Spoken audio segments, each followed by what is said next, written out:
ចុះបដាសាពួកថ្មើលអត់សាសនាស្រែកឃ្លានដីខ្មែរគ្រប់ចំនួនខ្សត្រាពួកថ្មើលអត់សាសនាជាមួយកាកលែងណាអោយចុះបដាសា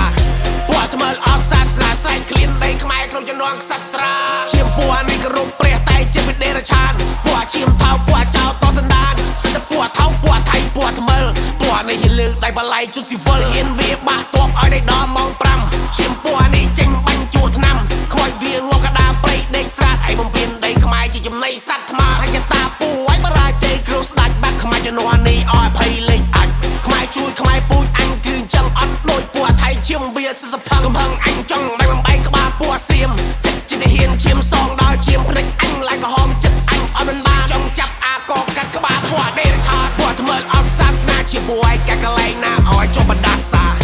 ពួកថ្មើលអត់សាសនាស្រែកឃ្លានដីខ្មែរគ្រប់ចំនួនខ្សត្រាពួកថ្មើលអត់សាសនាជាមួយកាកលែងណាឲ្យចុះបដាសាពួកថ្មើលអត់សាសនាស្រែកឃ្លានដីខ្មែរគ្រប់ចំនួនខ្សត្រាហើយបាក់ខ្មែរមួយស្មើនឹងបាក់ខ្មែរមួយនគរបុកអត់ចូលពេលនេះខ្មែរក្រោកឈរយាយត្រូវតែដឹងឈាមអញអាសាអង្គរ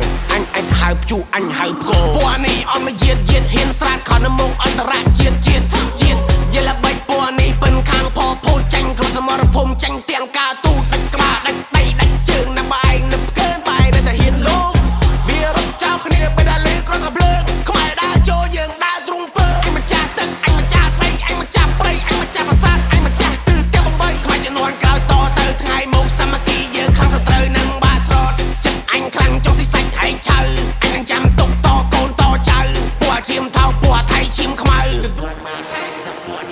ដកទុំជាតិចោលជន់នៅលើដីមកចន្ទកោដើរចូលយើងដោតទុំជ័យនេះជាទឹកដីអញសុំស្ដាប់ពួកដេរថៃខ្មាំងបរាជ័យខ្លាចជាកំដរដីយើងត្រូវការសុខសន្តិភាពបើមានអ្នកជ្រៀតយើងត្រូវតែតដៃ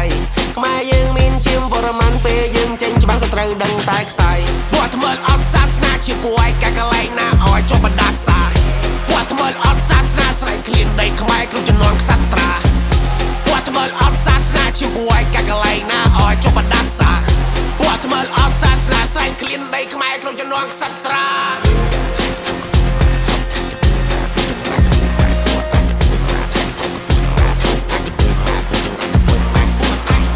អញពូជខ្មែរមិនមែនអ្នកជំនឿស៊ី